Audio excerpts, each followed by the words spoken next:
Wa qala idzan, Allah kemudian berfirman, bismillahirrahmanirrahim.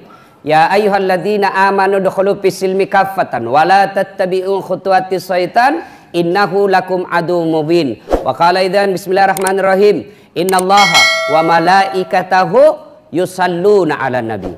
Ya ayyuhalladzina amanu sallu 'alaihi wa sallimu taslima. Sesungguhnya Allah dan para malaikatnya, subhanallah, semua malaikat bersalawat kepada Rasulullah Muhammad SAW. Maka wahai orang-orang yang beriman, bersalawatlah kalian kepada Rasulullah dengan sebaik-baik salawat. Satu kali Nabi lagi duduk-duduk bersama malaikat Jibril. Tiba-tiba ada malaikat 1 juta jari-jarinya. Bayangkan Bu, 1 juta jari-jarinya. Bapak-bapak berapa jari-jari tak? 10. Cacat gitu. Ada jari-jari kaki 20. Ini malaikat 1 juta jari-jarinya. Boy, Nabi takjub. Wahai malaikat Jibril, ini enjo. Niga ya roh. Gana jari-jarinya. Banyak betul jari-jarinya. Dia bilang itu malaikat yang Allah tugaskan untuk mencatat hujan. Ada yang kira-kira bisa catat hujan di sini? Ada? Ada yang bisa catat air hujan? Tidak mungkin. Kenapa? Banyak. Biar banyak, kalau jatuh satu-satu bisa ku catat. Ini banyak bercatuan satunya bersamaan dan banyak. Cepat, tidak bisa dicatat. Begitu banyaknya. Tapi malaikat ini mampu mencatatnya. Lalu Nabi bertanya, kau catat semua? Iya. Yang jatuh di gunung, yang jatuh di laut, yang jatuh di darat, semua ku catat. Hebat. Satu yang tidak mampu ku catat ya Muhammad. Apa itu?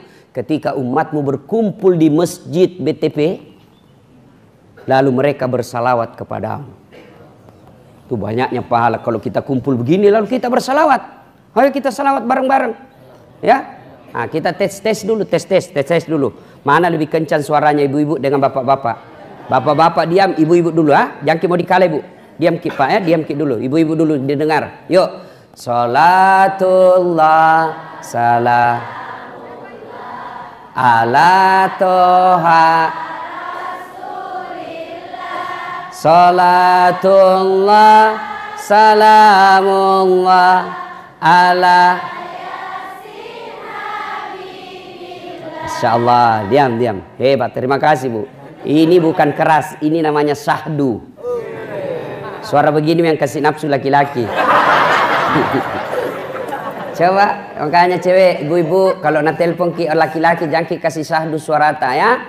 Assalamualaikum. Waalaikumsalam. Bagaimana cowok mundak nafsu? Di mana kau dek? Di rumah jika. Caleda. Coba beda kasih tegas. Assalamualaikum. Waalaikumsalam. Di mana kau dek? Di rumah. Apa kau bikin? Kenapa kah? Tidak telepon mako itu. Ini waalaikumsalam. Video call nak kasih goyang-goyang pun Liliana. Waalaikumsalam.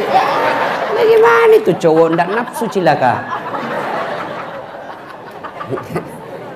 Ibu diam, kita dengar ini laki-laki ya. Jangan kasih malu laki-laki Pak. Ayo Pak, ayo ibu diam. Salam ala toha salatullah salamullah ala. Alhamdulillah bisa dibedakan mana suara laki dan perempuan toh?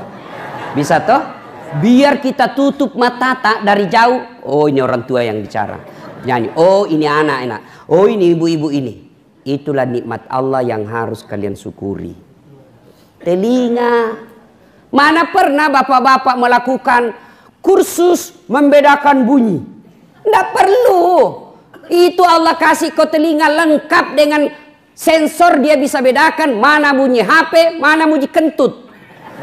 Tidak perlu kau belajar. Itu nikmat. Makanya setiap ada pengajian, Ustadz selalu ajar kita bersyukur kepada Allah. Salah satu syukur itu Allah kasih kita telinga, dia bisa bedakan mana bunyi handphone, mana bunyi ketea, mana bunyi jangkrik, mana bunyi telepon, bisa dibedakan. Dan hebatnya lagi nih telingamu tempatnya proporsional, bagus tempatnya. Bagaimana repotnya seandainya dibawa telinga satu, di sini satu, dibawa ketek satu.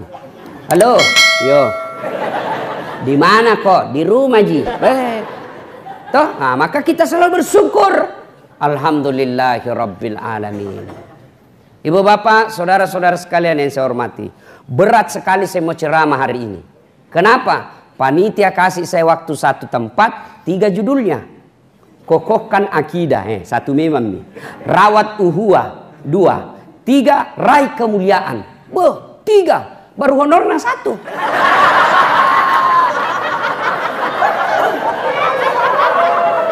Pintar ini panitia mengakali ini Pak. Ini namanya efisiensi.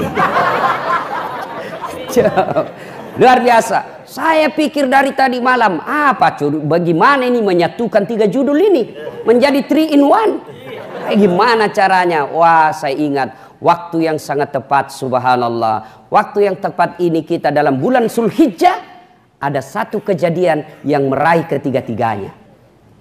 Mari kita dengar kejadian itu. Bismillahirrahmanirrahim. Ibrahim alaihissalam dikasih rezeki yang berlimpah. Akhirnya apa? Dia bersedekah, memotong binatang kurban kalau istilah sekarang. Berapa? 100 ekor onta, 300 ekor sapi, 1000 ekor domba. Bayangkan, 100 onta, 300 sapi, 1000 domba. Kalau diuangkan sekarang 25 miliar. Ada orang pernah di BTP bersedekah 25 miliar. Kuliah saja celengannya tadi lancar. Tidak pernah singgah-singgah. Apa kok? Waktu berlalu, hari berganti, tahun bertukar. Puluhan tahun kemudian muncul usulan dari istrinya. Ibrahim menikah dengan Siti Sarah. Bertahun-tahun tidak ada anaknya, berpuluh-puluh tahun tidak ada anaknya. Siti Sarah ajukan proposal. Bang, kamu kan nabi, perlu ada penerus perjuangan. Kalau abang tidak punya keturunan, siapa yang melanjutkan risalah dakwah? Maksudmu dek, kawin maki lagi. Ndak enak kau bilang. Jangan, ini takdirku. Kalau Allah tidak kasih ke anak, ndak apa-apa. Saya ikhlas diturut nikah ki bang, perlu ada anak tak? Jangan maki sayang, ndak apa-apa. Nikah ki. Luar biasa Ibrahim Pak, dipaksa nikah ndak mau. Kita dilarang coko-coko. Itulah hebatnya Ibrahim. Masya Allah. Paksa. Akhirnya Ibrahim mengalah. Baik mi pale, terserah mi. Siapa mi ku nikahi? Ternyata Siti Hajar bilang, jangan maki jauh-jauh. Itu mau budak tak? Budak. Beda pembantu. Kalau pembantu di rumah digaji. Cerewet. Tiba-tiba ndak senang. Berhenti kak toh. Itu haknya. Namanya pembantu. Ada gajinya, dilindungi. Tapi kalau budak, itu hak milik. Kita punya. Sama handphone. Kalau bapak punya handphone, kan bapak punya. Mau direndam di air, mau dipakai melempar, mau dibanting, terserah. Kenapa? Saya punya. Kenapa kau banting HP-mu? Kenapa? Khusus saya kok, saya punya. Itu namanya budak. Ini Siti Hajar, budak. Dia bilang Siti Sarah, ya bawan na tuhe, budak mupu bene. Lahir, Ibrahim alaihissalam menikah dengan Siti Hajar, lahir anaknya namanya Ismail. Inilah keturunannya orang Islam. Ibrahim alaihissalam menikah dengan Siti Sarah, lahir anaknya namanya Ishak alaihissalam. Ini keturunannya orang Yahudi. Sebenarnya kita Yahudi itu satu nenek ki. Cuma Yahudi kurang ajar. Sudah ringkas kisah. Ketika usianya Ismail dalam Quran dijelaskan tidak berapa jumlahnya, berapa tahun. Tapi dijelaskan Ismail waktu itu sudah pandai membantu orang tuanya. Kira-kira sekarang anak-anak remaja lah. Ya 13, 14, 15 tahun. Lalu tanggal 8 Zulhijjah mimpi Ibrahim alaihissalam.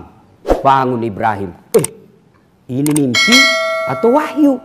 Kalau mimpi, kenapa jelas sekali? Kalau wahyu, kenapa anak disuruh potong? Berpikir-pikir sepanjang malam. Tanggal 8 Zulhijjah, dia pikir terus. Ini wahyu atau mimpi? Wahyu atau mimpi? Mimpi atau wahyu? Wahyu atau mimpi? Berpikir. Akhirnya tanggal 8 Zulhijjah kita sekarang disebut hari Tarwiyah atau hari berpikir-pikir. 8 Zulhijjah.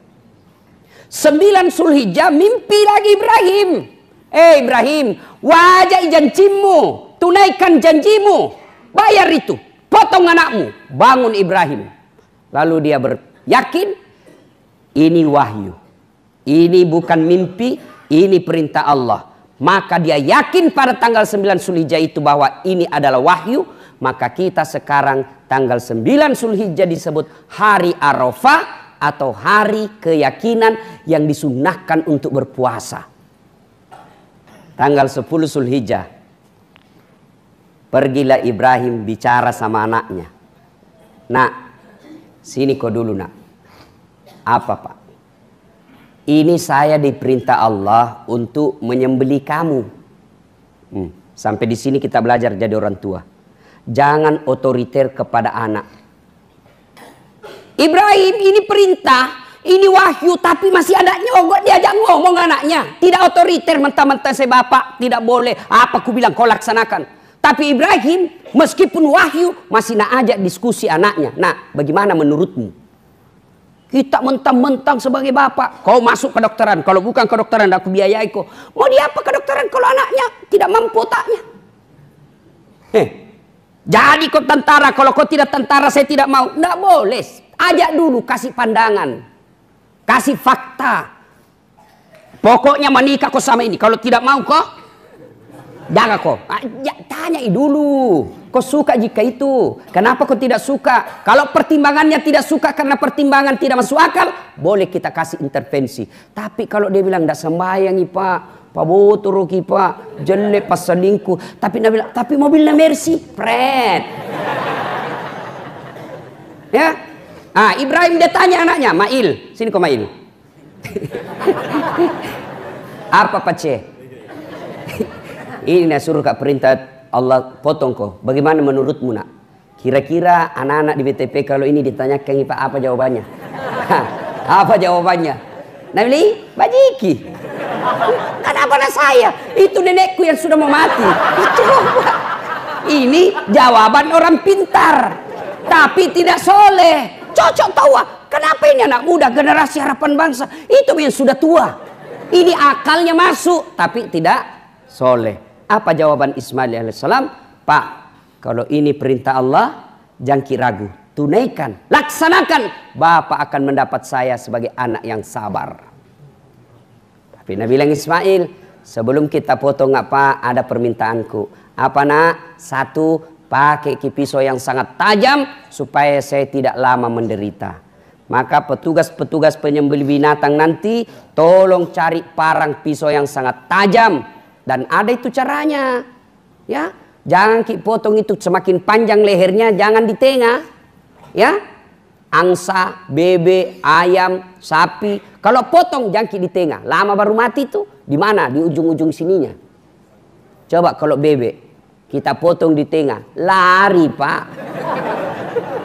Ayam terbang dia pak. Apa bapak ndak kasihan korong kita lihat keluar darah di sini? Maka itu dipotong di ujung dekat daripada dagunya. Kalau manusia cepat matinya itu. Dan satu binatang, satu bismillah. Ini apa hati-hati yang penjual ayam potong. Biasa itu nak kasih masuk saja mesin bismillahirrahmanirrahim 50 masuk. Enggak. Satu ayam satu. Ada pernah kuliah penjual di BTP bilang saja 30 ayam nak potong, bilang saja bismillahirrahmanirrahim kali 30. Tidak boleh begitu bos. Satu ayam satu bismillah ya. Makanya hati-hati yang suka makan di luar ayam potong, karena belum tentu itu halal cara motongnya ya. Itu sebabnya ibu kalau bisa masak di rumah supaya anak dan suami tak suka makan di rumah. Kalau makannya di rumah insya Allah halal. Yang kedua bukti kasih sayang ibu kepada suami. Sekarang ibu-ibu jam 4 nah telepon suaminya kalau sore, Pak mau kau makan apa Pak? Ini bangga tomaki dikira mau dimasakan, ternyata GoFood, GoGrab, Lakutu.